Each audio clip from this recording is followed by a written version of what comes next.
And welcome to another Random Scottish Histories Scottish Railway Incidents readings for October of 1900 this time. Trigger warnings, there's a lot of death. Anything that could be killed on or injured on the railway lines was. Children, adults, the elderly, pets, farm animals. Some people chose to end their lives on the lines, the majority did not choose that for themselves. There's going to be mispronunciations likely of names of people and places because there's a lot of both, and you're likely to also find a little bit of repetition occasionally when a later article has more information to add to an earlier one. So we'll just get into this one, I guess. Do you want to start us off for October? Okay, so first up we got the Scotsman, Tuesday the 2nd of October. Man killed on the railway in Perthshire. The body of a man was found lying at the side of the Highland Railway at Black Tank near Struan yesterday morning. It was identified as that of a navvy named John MacLeod, 30 years old, who is believed to have belonged to Dundee. Deceased had apparently been run down by one of the night trains while proceeding along the railway to his home. Yep, taking a shortcut again. From the Aberdeen Press and Journal for Wednesday the 3rd of October, we have accident at Dice railway station. On Saturday evening, Mr. Thomas Dale, coachman, Parkhill House, met with a serious accident at Dice railway station. The unfortunate man travelled from Aberdeen by the 9:45 suburban train, and on arriving at Dice, stepped out of the carriage before the train came to a standstill. The result was that he was drawn in between the footboard and the platform. The train, however, was immediately stopped and Mr. Dale was extricated from his perilous position. He was conveyed home to Parkhill House, where he was attended to by Dr. Oliphant. Mr. Dale was very severely bruised and is suffering from internal injuries. So that could quite easily end up being fatal in a later newspaper. Really vindicates the people that get kind of anxious crossing that boundary between train and platform, because the gap there, you slide down. Something to worry about. Next up we got Dundee Evening Telegraph, Wednesday the 3rd. Serious charge against railway servants. Yesterday, the Pollokshaws police remanded Alexander Dawson, railway engine driver, and Matthew McGowan, stoker, to the Sheriff Court at Paisley on a charge of a serious character. The information in the hands of the police is that on the previous evening the prisoners were considerably intoxicated while in charge of the Cathcart Circle train, which leaves the central station at 11 o'clock. The train arrived at Pollokshaws East Station overdue, having made a very slow journey from Cross Hill. As the train came to a stop at the station, the stoker fell off the engine onto the line, quite incapable of remaining at his post. The water in the boiler was exhausted, and the engine was therefore unable to take the train further. Another engine was procured and the train left for the city about 12:30 a.m. The last train, which had been kept waiting at Langside Station, followed up. On being examined in the police office, the driver said that the drink had been supplied by a friend. Quite some amount of drink apparently. If he couldn't even stand up or hang on to the train to stop himself falling off. Train just not going, you can see Can you imagine? Your train turns up and it's crawling into the station and then the people that are supposed to be in charge of things just fall off. You wouldn't trust it. Dundee Courier, Thursday the 4th of October. On Tuesday afternoon, a miner named John McGuinness, residing at Calton Street, Tollcross, Glasgow, met his death at Mount Vernon Station. It appears that the unfortunate man who was employed at Dundee Colliery was returning home from his work by way of the railway, and in attempting to cross the line before the approach of a passing train, was run down and killed instantly. So he's maybe misjudged how much time he had, or maybe he's slipped or stumbled or something. Pay attention on the railways. Yeah. So we've got two coming. So it's Edinburgh Evening News, Thursday the 4th of October. First one, ticket collector killed at Crossmalouf Station. Francis Bradley, 16 years old, ticket collector at Crossmalouf Station, was accidentally killed last night. How the accident occurred is not known, Bradley being found lying on the lines with his skull fractured and other terrible injuries. He died in the Victoria Infirmary. So next we've got Dundee train runs into cattle. Last night, a passenger train from Newport to Dundee ran into a herd of cattle which had strayed onto the line, with the result that 3 of the carriages were derailed and 5 cattle were killed. Consternation prevailed amongst the passengers, but fortunately no one was injured. Oof, yeah. So that could have been so much more serious as well, getting derailed. An example of farm animals getting on the lines too, like the fences weren't always, There.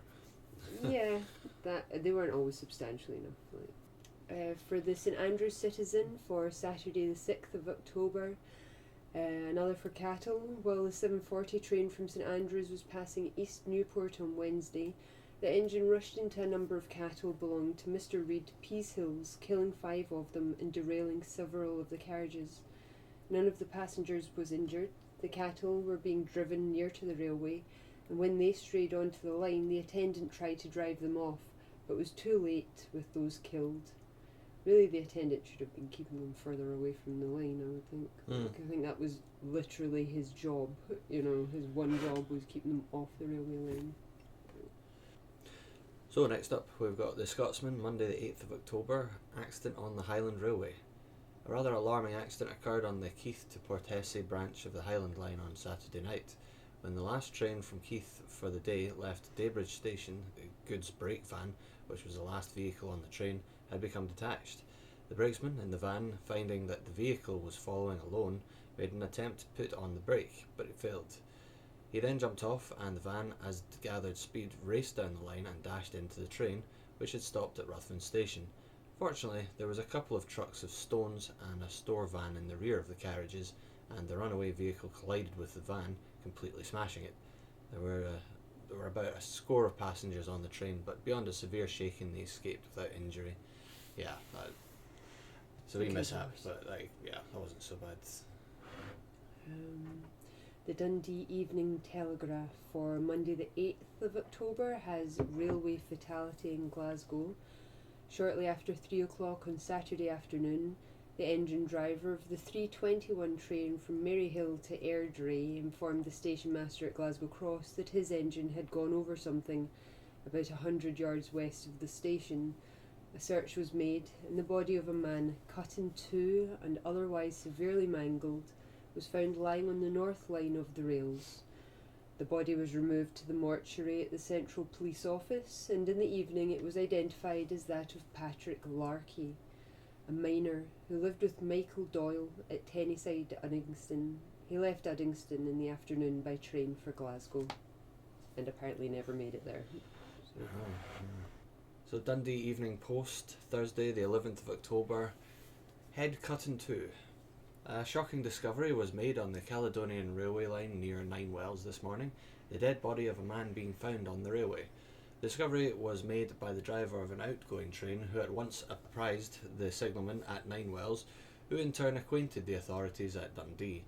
When the body was lifted, it was found that an incoming train had passed over the man's head, cutting it in two. The remains were removed to the mortuary at Dundee, where they lie for identification. That might be hard to identify. North British Daily Mail for Friday the 12th of October gives this lad killed at the station. James McLean, 16 years old, a porter in the service of the North British Railway Company at Stirling Station, was killed while crossing the line yesterday about 5:20 p.m, having unwittingly stepped in front of the 4:13 train from Perth. He was crossing to attend a train standing at the Stirling and Dunfermline platform, and he failed to observe the train approaching, of which he had a clear view. Death was instantaneous, the body being badly mangled. His father, Colin McLean, is employed as a carter with Messrs. Wordy & Co. He had just been a few weeks in the company's employment, so it was maybe an inexperience there for him. Maybe. So next up, Hudley Express, Friday the 12th. Fatality on the West Highland Railway. The mutilated body of a young man was discovered on Sunday forenoon on the Banavi branch of the West Highland Railway at a point about half a mile from Banavi Station. The remains were identified as those of George Murray, 22 years old, West End Buildings, Fort William. Deceased was an engine cleaner in the employment of Messrs. McAlpine and Sons, contractors for the Mallaig Railway. He was last seen in Fort William about 7 o'clock on Saturday night, and is thought that in making his way to where he was employed, he had followed the railway and been run down by the evening train from Fort William on Saturday. The body was horribly mangled, the head being much cut and disfigured, and both legs severed from the trunk. Oof. People would walk miles to work. I mean, they would get up at like 3, 4 in the morning just to make it into work for 8. You know, they would literally walk miles to work sometimes.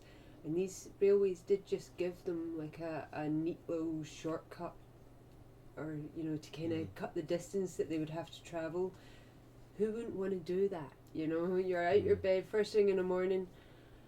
No one wants to have to walk anywhere of any kind of distance, especially in Scotland where it's going to be blooming cold, you know, or raining, or just dreich.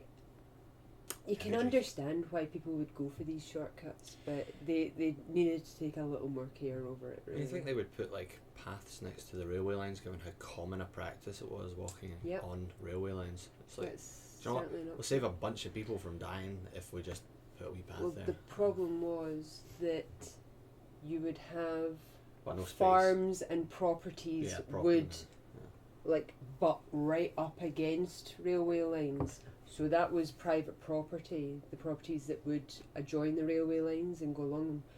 But the railway lines themselves were private property of the railway.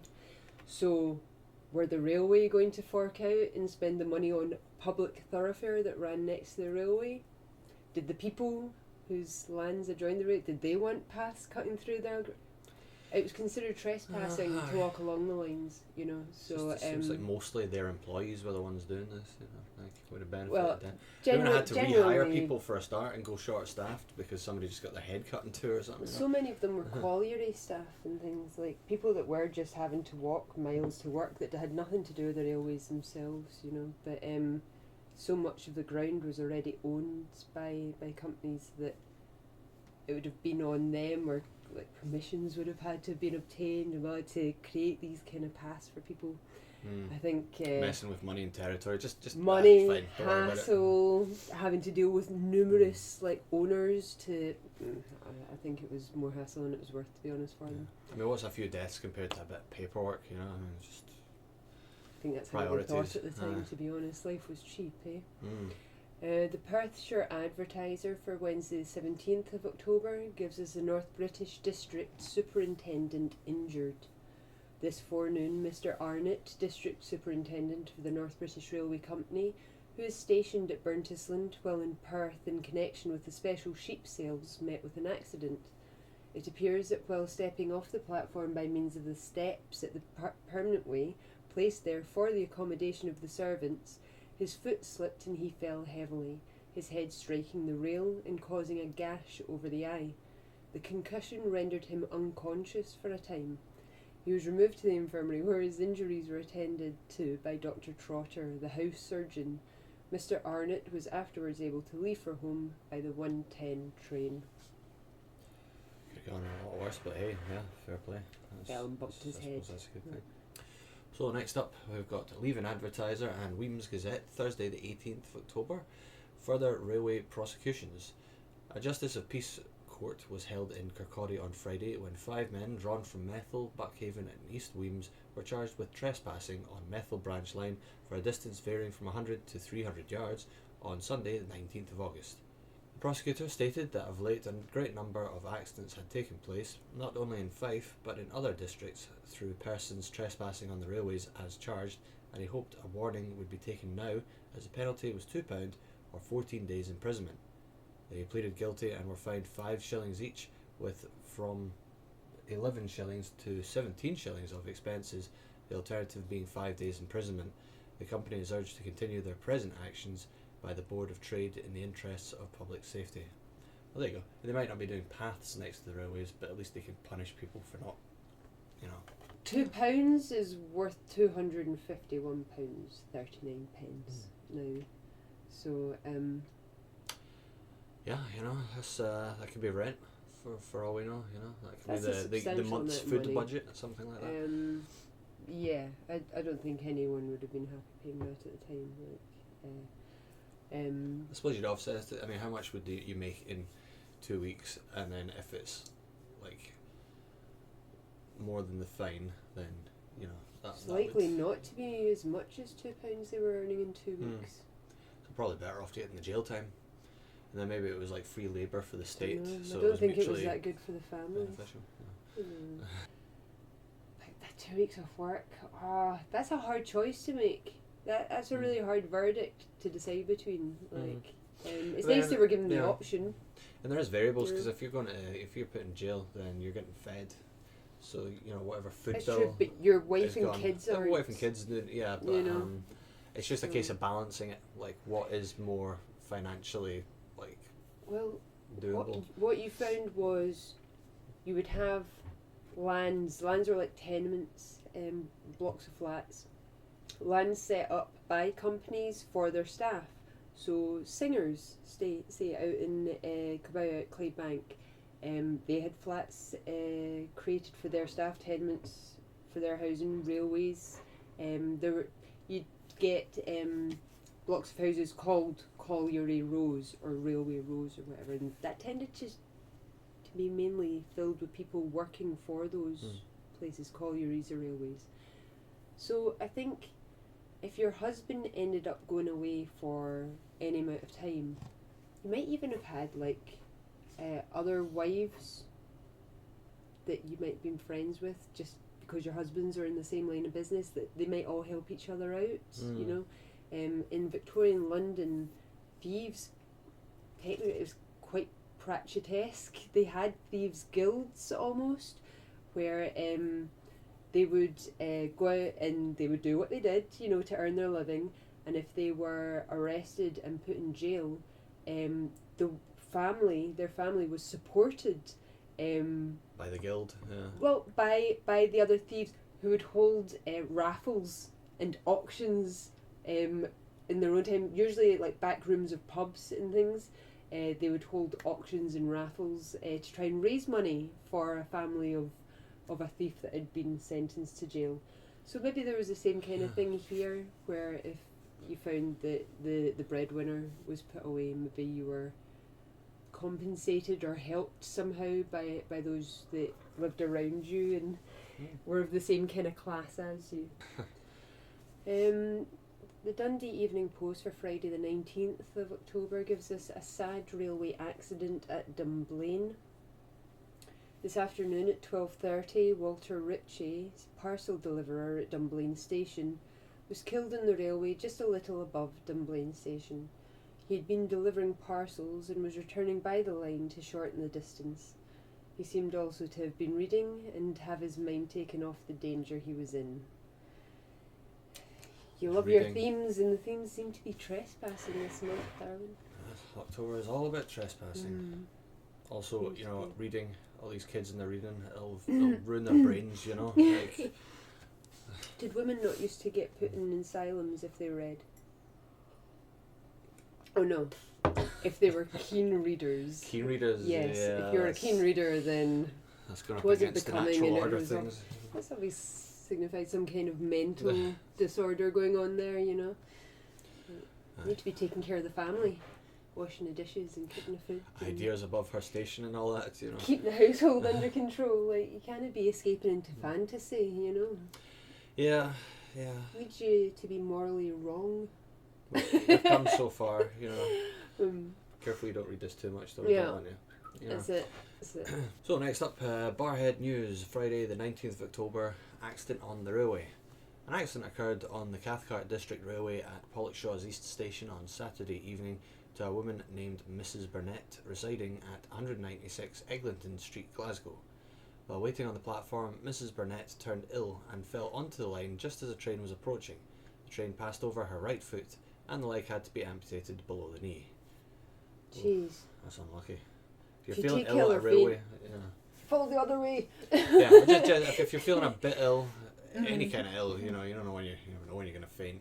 Just sit down. Back in these days, you couldn't really have a better place other than a hospital to be ill, to be honest.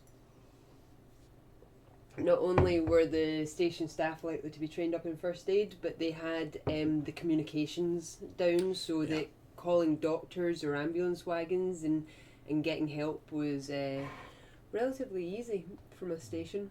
Kirkintilloch Gazette for Saturday 20th of October gives us from Dullator, lad killed. On Saturday, William Watkins, aged 16, son of Mr. George Watkins, Broomnouse, keeper of the golf course, was killed at the station. The lad was an apprentice gardener at Dullator House. On Saturday, he attended the arrival of the 1:52 p.m. train from Glasgow to carry any parcel that might arrive for his employer. Being informed by Mr. Aitken, the porter, that there was no parcel, Watkins jumped down behind the van and was crossing the railway as a ballast train for Glasgow came along. He got to the edge of the down platform on which his father was standing. His father seized the lad by the shoulders but was unable to drag him up before he was caught between the footboard and the platform. The poor fellow was badly crushed, an arm and a leg being broken, while he must have received severe internal injuries judging from the circumstance that his watch was twisted out of shape. Mr. Jolly, station master, sent for Dr. Love, Cumbernauld, but Watkins died 15 minutes after the accident. Mr. Watkins, in trying to rescue his son, had a narrow escape from injury, being almost drawn off his feet. That's not nice. It's not nice, but there are some very exceptionally positive names in there. Dr. Love and Mr. Jolly. Yeah. Didn't really take the edge off. Yeah. But yes, no, they weren't able to help. Okay, so next up we've got Northern Scot and Moray and Nairn Express, Saturday 20th of October. Bit of a mouthful of a newspaper name there. Serious accident. At the Rothas railway station on Tuesday afternoon between 5 and 6 o'clock, Mr. James Allen, coal and general merchant, received a rather serious accident by falling off a railway wagon while loading bales of straw. It appears that Mr. Allen was pulling a bale of straw into position on the wagon while two labourers who were on the loading bank were assisting him by pushing it. Then by some unexplained means, the grip he had of the straw came with him and he toppled backwards off the wagon down onto the rails. In his descent, his head came in contact with the retaining wall of the platform, which caused 2 severe scalp wounds. Otherwise, he was badly injured and when lifted by the men who were assisting him, was thought to be dead. He was conveyed home in an unconscious condition and except for a few lucid intervals, has been more or less in a torpid condition up to the time of writing. So maybe find out more. Yeah, maybe an update. Just for those having listened to Alex's reading there's noise in the background. It says Zara cat on plastic and she licks the plastic. I don't know how clearly that came through in the audio, but she's right next to the mic, so I'm going to think you couldn't have avoided that. Stand by for more noises. She's still there. Yeah, I think she'll be there for a little bit. For the Highland News for Saturday the 20th of October, it gives us the Inverness Guard injured. A most unfortunate accident occurred at Clunis Station last Saturday and which resulted in severe injury to Simon Fraser, goods guard, residing at 44 Denny Street in Inverness. Fraser, who was a guard of the goods train due at Inverness at 7:55 p.m, was engaged in coupling wagons at Clunis Station, when a sudden movement of the wagons drew him under the rails, severely crushing his left leg. He was at once picked up and first aid rendered him. Meantime, medical assistance was summoned and Dr. McFadden, Inverness, arrived at Clunis and did everything possible to relieve the injured man. Mr. Fraser was removed to Inverness by the 9:20 p.m. passenger train and at once conveyed to the Northern Infirmary, when, on examination, his leg was found to be so badly injured that amputation below the knee was considered necessary. The operation was successfully carried out and Mr. Fraser is getting on as well as can be expected. Of sound constitution and steady habits, it is hoped that in spite of the shock and the serious loss of blood, he will make a good recovery. News of the accident was received with much regret by his acquaintances and fellow railwaymen in Inverness, and much sympathy is felt both for him and for Mrs. Fraser and family. Mr. Fraser was one of the oldest and most respected servants of the Highland Railway Company, having joined the services as far back as 1863. He is about 60 years of age. That is a shame to happen towards the end of his... Oh, aye. Or at any point, was at the end of his employment. He might have worked for another 20 years had that not happened. You know, that way when they say something like his leg was so badly damaged it had to be amputated. I'm thinking like, yeah, he stubbed his toe and his nail was cracked. You know, like it seemed to just lop limbs off like willy nilly. You know, it's like infection, any kind of infection. It was a case of just cut it all off, get it away. I think that happened in one of the stories. I think one of the railway stories deals with a guy at Halloween. Was it maybe one we covered already? Maybe. The people were tormenting him, and he went out and he stubbed his toe and it killed him. Well, maybe about to come to it. We're at October 23rd now. It's crazy. Like. Okay, so what's the point? Oh yeah, we're in October. Of course, it's almost Halloween in our timeline, isn't it? Like. I mean, you wrote all this, so you might just be recalling, like, maybe, actually having written it. Yeah, it's hard to remember them all. There's so many stories, like, it's hard to remember them all. I mean, this book alone's got like 3 Halloweens in it. I mean, these readings, it's like a refresher, you know, like, you forget a lot. Yeah. Next up, we have Dundee Evening Telegraph, Tuesday 23rd of October. Collision at Hamilton Central Station. Last night, an accident occurred at Hamilton Caledonian Central Station. An empty passenger train was being shunted out from the station from the up platform, and it appears that the driver mistook the signals which were against him. He proceeded on, and the result was that his train collided at the points with a couple of engines coming in the opposite direction. The buffers of the 2 engines were completely smashed, and the 2 wheels of the passenger engine derailed. The station staff, under Mr. Hastings, station master, at once set to work, and in a little over an hour had everything clear. The block caused a considerable derangement of the passenger traffic throughout the evening. It seems that they cleared that really quickly. It sounds like it would be a proper pain to try and get in, like, all the collisions and collapsed wheels and stuff These like are that, you know. Private companies. Time was money. Like, if the line wasn't clear, you weren't making money on it. It's like a big crane comes through the ceiling and grabs stuff, you know. They had steam cranes that could be communicated with and taken along the lines to use. They would use the railways to get to the scenes of accidents. That's what I'm saying. See, if you were in trouble, the railways where you wanted to be, they could communicate with whatever help they needed, you know. And these guys, I mean, we're just in October of the very first year that we cover here, and there have been how many like breakdowns and how much wreckage on lines. How many times does that happen? These guys have it down pat, man. They have the experience of clearing the lines, you know, like It impresses me, you know, just given that it's 1900, you know. Yeah, massive they'd trains been trained up to just get everything off track, get the lines back down and, like, usable again. That's it. Anything else, soft as it, that can be dealt with later, but you got to get those lines in action again, you know. Somebody died, well, employ more people. Doesn't matter. Yeah. That's it. Fill the position and get the trains going again, you know. The North British Daily Mail for Tuesday 23rd of October gives us a fatal accident inquiry.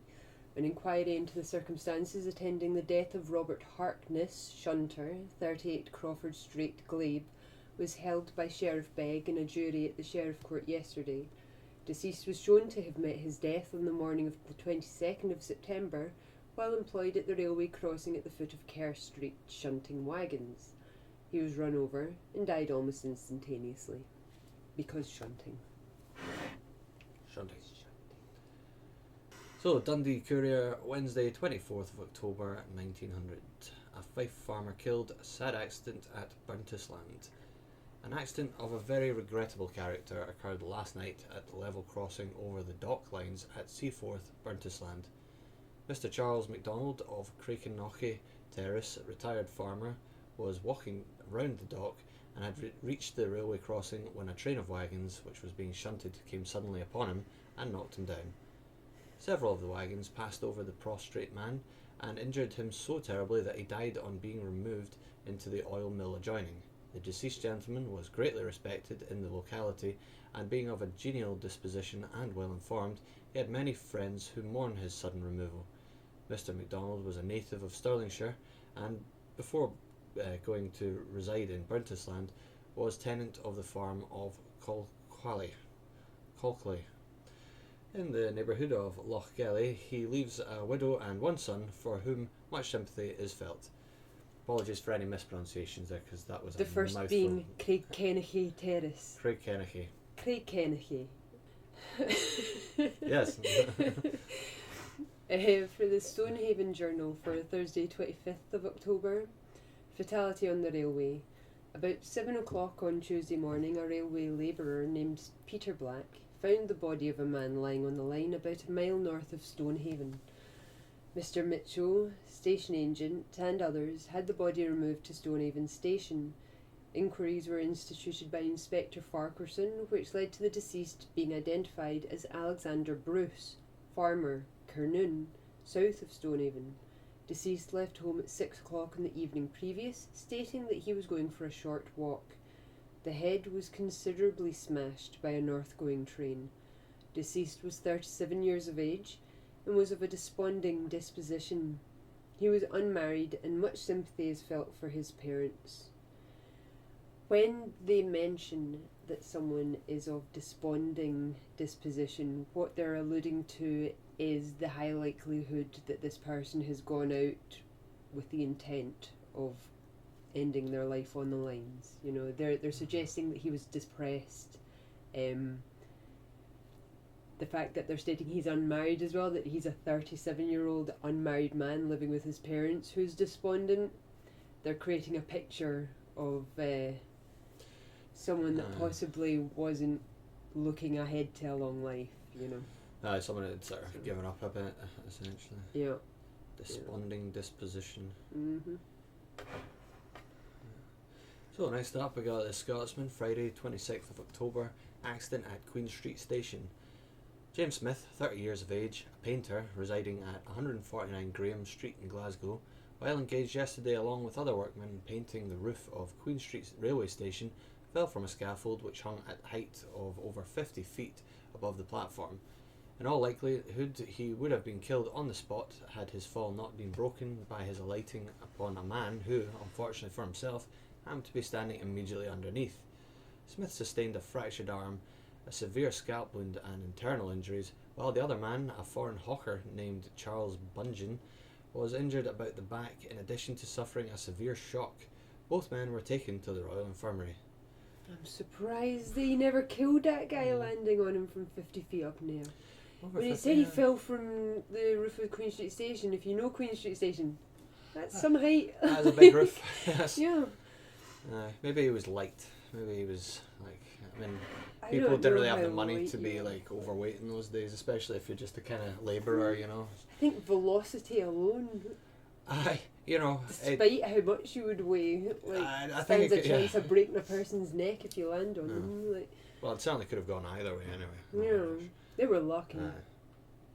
For the West Lothian Courier for Friday the 26th of October, man killed on the railway. On Thursday of last week, an unfortunate accident happened by which a labouring man named John Smith was killed near Mildred Junction on the Caledonian Railway. It is supposed he was going to Blinkbonny and was walking along the line. Just below the point where the accident occurred, there is a sharp curve round which an express train dashed. When the man was observed by some school children to step in front of the train, they called attention to the fact that he was nowhere to be seen, and a gentleman walked up the line to look for him. The body of Smith was found in a dreadfully mangled condition. Information was given to the railway officials, and the body was conveyed to the mortuary at Fauldhouse Cemetery. Smith was engaged at the tenement in course of erection at the West End. So they're saying he stepped in front of the train. Was it an accident? We don't know. Need to check CCTV footage, which didn't exist. Yeah. So next up we have Airdrie and Coatbridge Advertiser, Saturday 27th of October, accident. On Friday of last week, William Smith, labourer with Messrs Wilson and Wallace Builders, West Calder, was killed on the railway at Leven Seat near West Calder. It appears he was proceeding to his work, and in stepping out of the road of the train, he stepped in front of the Midday Express and was killed. Yeah, they just kind of round off these incidents quite quickly now, because it seems that it happens so often. It's just he stepped off one line onto the other. There you go. People still aren't, looking both ways. Airdrie and Coatbridge Advertiser for Saturday 27th of October gives us a railway accident. On Tuesday, a lad named John Hunter Boyd, 14 years old, apprentice joiner residing at Hollinhurst, met with a sad accident while crossing the Caledonian Railway at the south end of the Whifflet low-level station. He had been taking a near cut when a mineral train approached and knocked him down. His left leg was cut off below the knee and his right foot was severely lacerated. The unfortunate lad was attended by Dr. MacPhail, who ordered his removal to the Glasgow Royal Infirmary. See, near cuts are the same as short cuts. It was cuttings that had been made through, whatever tract of land to lay the lines. Next up, we've got Airdrie and Coatbridge Advertiser again, literally the next page. Saturday, 27th of October. Accident at Uphall Station. On Monday afternoon, while Robert Mitchell, wagon examiner, was walking along the railway towards the station after examining the wagons in Camp's branch and was in the act of stooping down, he was struck on the head by the van of a goods train coming off the same branch, which he had neither heard nor seen coming. His head was severely cut. Dr. Stewart's assistant was in attendance. Dr. Stewart's assistant was in attendance, I should say. The St Andrews Citizen for Saturday 27th of October still is a train running into cattle at Newborough. More cattle. Yeah. On Friday evening, Mr Mitchell from Fliskmiln brought by rail to Newborough 10 cattle which he had bought at Perth that day. When taking them off the trucks at Newborough, they ran east the line, but the cattleman gave information, it is said, at the booking office, so that the passenger train due in at Newborough at 8 o'clock might not be allowed to leave Colessie until the cattle were captured. Notwithstanding this, the train, it appears, came on and ran into the cattle near Colessie, killing one of their number. The train itself was brought to a stop. Had the accident occurred at Clatchart Craig, the risk of serious consequences would have been greatly increased. But it doesn't say why it would be greatly increased at Clatchart Craig.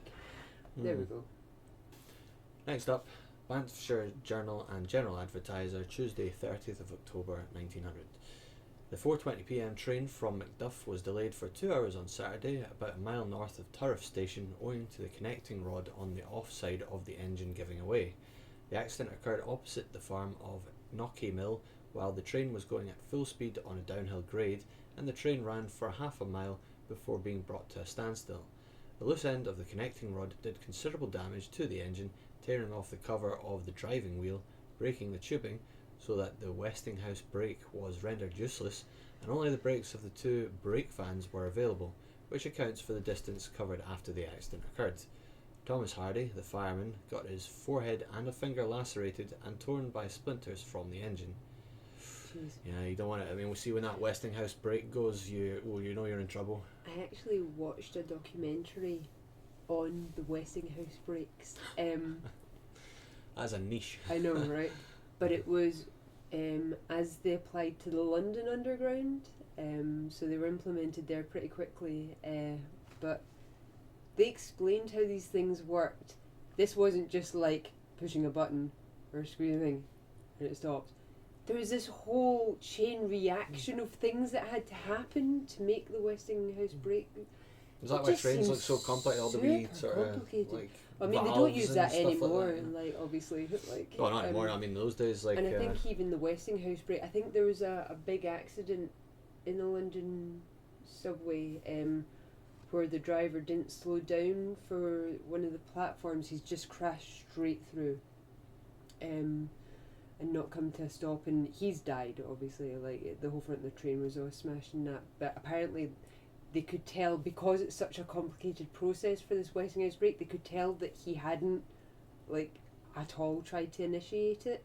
And I think after this event, I think that's when it was changed. I think they upgraded to a different system. But it was a fairly interesting documentary anyway, but it was beyond me, like, not being engineering minded.